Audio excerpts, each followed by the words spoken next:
So it's the middle of January and I'm finally going to get around to doing that top 25 I've been working on for so long. The thing is, I really haven't been on a lot of coasters or really out to a lot of parks for that matter. I got into the coaster game during the pandemic out of boredom, so I really haven't been to too many places. So with that being said, you will not see coasters from any of the following parks on this list: Dollywood, Kings Island, Kings Dominion, Magic Mountain, Fiesta Texas, Over Texas, Over Georgia, Silver Dollar City, Busch Gardens Williamsburg, Kentucky Kingdom, Knott's Berry Farm, SeaWorld San Antonio, Six Flags New England, Carowinds, Canada's Wonderland, any international park, Six Flags Great America, SeaWorld San Diego, California's Great America, Discovery Kingdom, Holiday World, and so many more. So as you can see, the selection for coasters on this is gonna be incredibly limited, which is why I've never really liked the idea of a top 25, but a lot of people have been asking for one, and with finally getting out to Cedar Point this year, I decided I might as well make one, even though it'll be a little funny just to see how few parks I've been to. Without further ado, so this video isn't 2 hours long, I'm going to start the countdown. But one more thing before I start, I'm not gonna spend the same amount of time on all the coasters in this video because A, some of these have fully dedicated videos on them, and B, some coasters I really don't have much to say about. I just like them.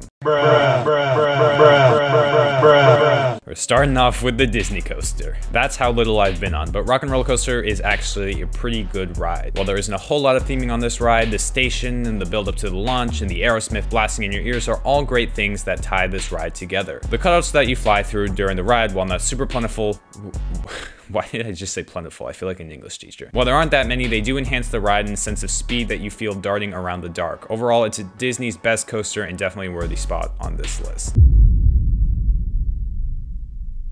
So yes, we started off with a Disney coaster and immediately followed it up with a dive coaster. And I'm sorry to say, the next spot isn't much better. I feel like VALRAVN gets a lot of unnecessary hate though. Dive coasters as a whole are starting to come around in the community, but this one in particular, people don't give a break. And I think it's for two reasons. First of all, this is Cedar Point. So if it's not one of the greatest coasters ever built, then it just gets buried in all the other rides. But secondly, there's just a better VALRAVN in Canada called Yukon Striker. This isn't the biggest, baddest dive coaster anymore. I mean, they're even the same colors. It doesn't have a unique layout either. Couple that with the vest restraints and you got a recipe for hate. But to me, it's a pretty good ride. I haven't been on enough of these to start hating them yet, so I do really enjoy the two drops and the inversions. The 0G roll is fun, the Airtime hill gives you some floater, and I don't mind the vest restraints as much as people say. Overall, it's a good ride that gets way too much hate, but I don't see it getting much higher than it is.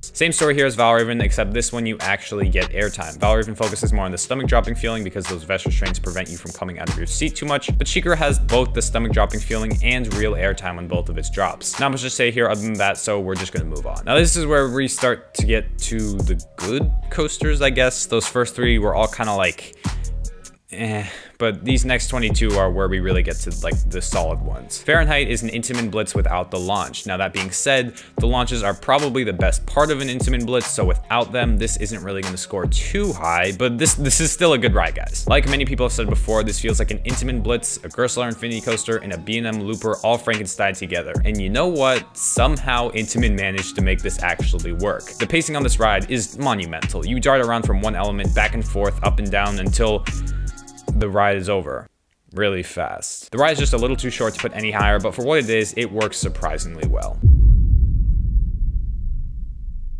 Now, I do have a soft spot for this coaster. However, this coaster has been seeing more praise recently. Or maybe that's just Airtime Thrills, I don't know. Now the layout is good. It's not amazing, but it's good. The vertical lift tail builds a lot of great suspense, and the first drop into the non-inverting loop is also really good. Then there's that drop off the mid-course and a bunch of twists in and out of the buildings. The layout isn't super forceful, but it's just a fun layout that you can't help but to like. Plus there's the music that you choose blasting into your ears and the minimum restraints that look way too open. Come on, traffic. No, push it further. This was one of the rides that got me into coasters. Actually, this was probably the major ride that I can credit with getting me into coasters. And it's a pretty fun ride, but again, it's not going to make it much higher than it is. Now, I did just make a video calling this ass, but if you stuck around to the end of that video, I said that it's not actually hot garbage, it's just not my type of ride. It's still not terrible. You kind of have two sides of the coins if you go back to my Cedar Point review. I praise the ride for being a journey through the park that makes you feel like you're flying, but then in the recent video, I rip into the layout pretty heavily. If you take both of the praise and the criticism, you get an average spot of 20 on the list, and I don't think that's a bad placement. Now this is the best blue coaster at Cedar Point. I know I might get a lot of flack for putting this above Millie, but to be honest, I really enjoyed this ride. It feels bigger than Millennium Force, believe it or not, and it for real got me shitting bricks on the wing seats every time. There's not a whole lot to say here. It's basically exactly what you think it'll be. It has some pretty good force in that first pretzel thing, but after that, it's a pretty smooth and graceful ride. Moving on.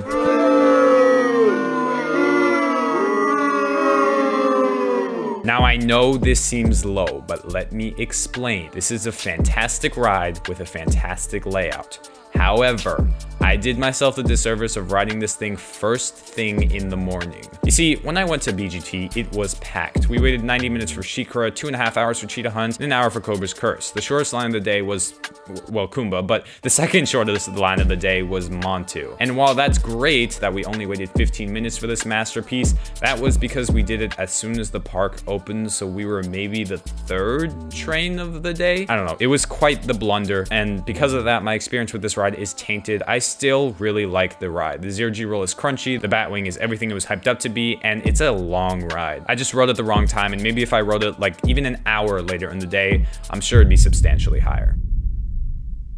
Okay, let me explain. Well, actually, I did just kind of explain. I explained why Montu wasn't as good as people say it is for me, but also, Great Bear is so fucking fire, it's not even funny. Remember how I said Montu had a crunchy zero-G roll? Well, that's like a soggy tortilla chip compared to this zero-G roll. Great Bear's zero-G roll is those crunchy leaves that you step on the ground that sends shivers up your spine. And that's not the only thing great about Great Bear. You also have that weird helix at the beginning that's surprisingly forceful. The almost straight drop on a B&M invert, and the setting diving in and around people, pathways, and trees, and even other rides. It all culminates in my favorite invert I've ridden. Sorry Raptor, you didn't even make the list.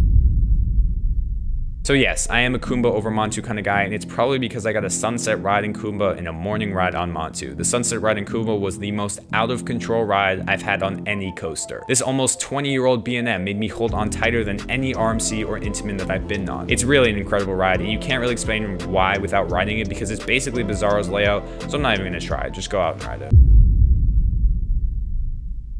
CANDYMONIUM is an incredible ride that ends just a little too soon. The first half is basically Mako's without the turn and with one less hill, but the second half is a bit more unique, but a shorter experience. You have that Outer Bank thing that doesn't do a whole lot, but is still cooler than just going straight down. You have the helix around the Kisses fountain that makes for a great spectacle for people in the front of the park, and you have the little dip before the brakes. It's a unique ending, but the whole ride feels just one or two elements shy of being a full experience. But the first half is amazing. The first drop, while not being one of the biggest on the B&M Hyper, is incredibly steep at almost 80 degrees. And that first hill is pure floater perfection. It's another 5-second floater hill like the one on Mako's. The next hill is average with a trim that doesn't kill it, but certainly doesn't help it either. And the speed hill is the closest you'll get to ejector on a B&M Hyper. If this had maybe 2 more hills going out and back, the ride would shoot up in my rankings, but right now, it's chilling at 15. I kind of don't want to talk about this ride right now. I don't know why. I'm gonna just say that I like the launch and the super steep drop and the twisted airtime hill. Oh, and that slow heartline roll at the beginning. That's good too.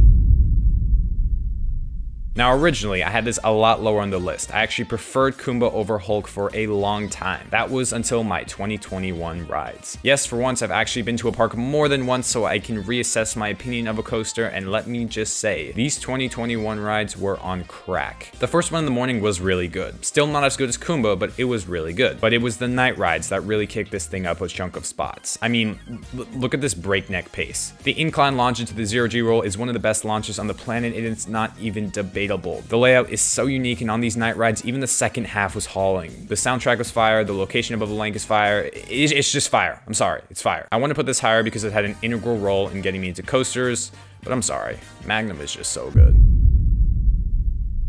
Now this is where the rides start to get really, really good. See, for the first half of this list, it's good rides, but some of them are kind of just filler. You won't see them on other coaster YouTubers lists like who else is putting ROCKIN Roller Coaster in their top 25? Magnum, however, is a fantastic ride. I used to not be a huge Magnum fan, but the more I think about it and the longer it's been since I've rode it, the more I crave it. Its roads in the rank substantially out of all the CP coasters, all the way to number 4 in the park. The finale is just so delightfully awful. Look, I've talked my shit about this finale before, but sometimes I just want some shitty airtime, and it's about the strongest that it gets. The first half is also surprisingly fun too. You wouldn't think by looking at it that this first drop gives very solid floater, but believe me, in the back row, this first drop gives some really solid floater. And no, I haven't ridden the so-called Magic Sleep, but honestly, the back gives such an amazing ride, I can't imagine it's really that much better. And if it is, then loved it. This ride is like on steroids, I don't know what to say. Magnum is a gem at Cedar Point, and it is every bit as good as people say.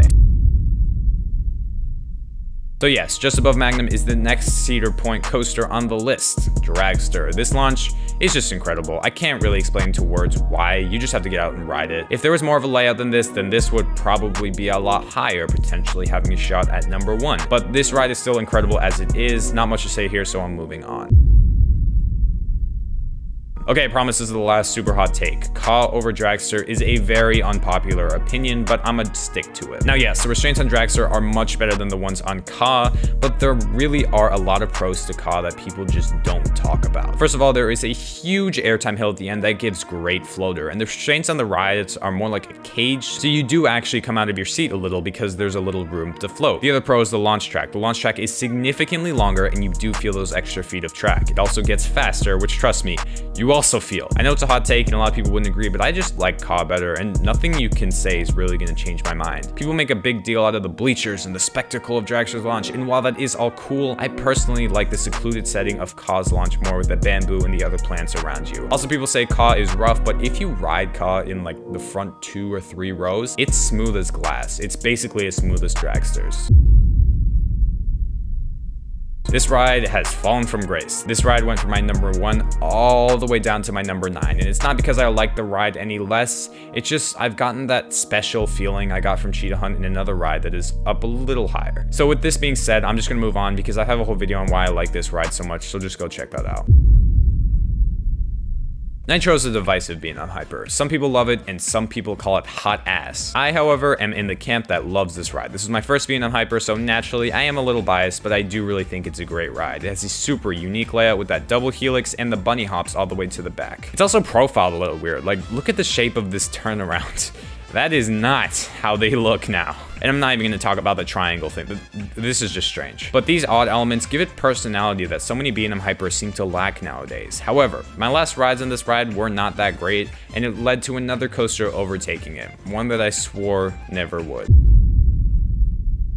So while I did make a video saying how Nitro is better than this, and then I made a second video saying how Nitro is still better than this, I will finally admit that this is better than Nitro. The first drop is one of the best out there. The 5-second floater hill is, well, it's the 5-second floater hill. And the speed hill is a speed hill. I mean, you've heard why Mako is great so many times, and this video is getting so long, so I'm gonna start hurrying it up. Actually, I do want to spend a minute talking about this one, because I really like HAGRIDS. Remember how I said I rode another coaster with that Cheetah Hunt magic? This is that coaster. I got 2nd row motor seat, and goddamn, that was a great ride. It's the perfect intensity for what it is. Honestly, people saying this ride is boring, not that people really say that this ride is boring, but if people did say that, then you gotta pull that stick out of your ass, because for real, this ride is like more intense than it needs to be, but it still works amazingly. The animatronics throughout the ride are incredible, and I feel like you have the perfect amount of time to take them in. Any longer and the ride would feel too choppy, but any less time and you wouldn't really have time to observe them. And then, spoiler, the drop track and reverse sections are both great surprises. I didn't know what the was going on during the drop track, and you were surprisingly backwards for a lot longer than I was expecting. I really do want to put this higher, but I just can't. The other coasters above this are just world class.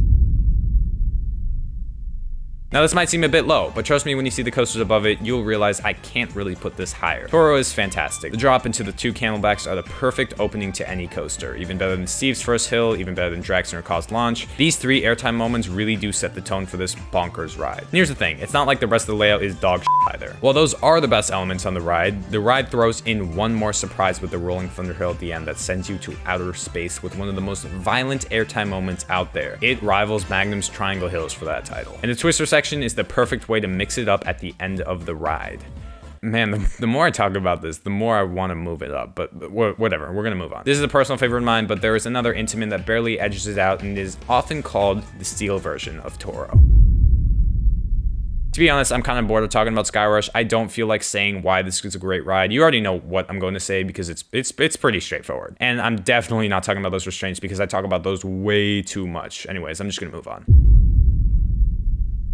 Now, this might come to as a shock when I say this is my personal favorite out of Toro, Skyrush, and this. This ride really has it all. Great airtime, great pacing, a great first drop, a great launch, great inversions, a great name. It's just such a great ride. I love how this first drop looks like it ain't shit, but it's the best drop at Cedar Point. I love how those intense first couple of snaps are somehow full of airtime. I love how the second launch is in complete darkness, and I love how the stangle dives at the end are more intense than most coasters on this list. I just love so much about this ride. Honestly, I was debating whether to move this up one spot, but in the end, I decided there was a different king of Cedar Point, one right next to it in Frontier Town. Remember I said you've heard so much about Skyrush already?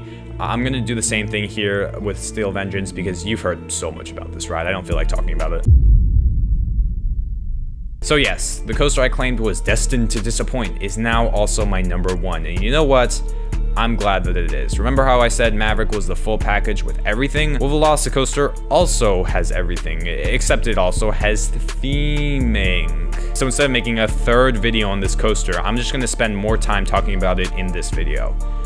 Wow, I'm gonna hate myself when I'm editing this. Holy shit, this is getting long. Let's talk about the first half. The first half of this ride is amazing. I didn't know you could get airtime on an MILLENIUM like that, and yet this was one of my favorite moments in the ride. There's also this twisted airtime hill that gives such good airtime. Like, for real, I was not expecting this much airtime when we went over it. The near misses are great, the rock work is great, the raptor interactions are great. It's just a great way to start up the ride. And then you get into that second launch, which is, quite simply put it, a riot. You pull up into the top hat, and the drop off that top hat in the back row is the best airtime moment on any coaster. It's the best moment in general on any coaster. You're flying out of your seat for what feels like 3 seconds with that strong, violent ejector. And then you pull right back down to the stall, and then the wave turn that somehow gives airtime, then the outer bank and the Mosasaurus roll. Like, god damn, this ride does not let up. It's just so great. I really can't say anything about it that hasn't already been said.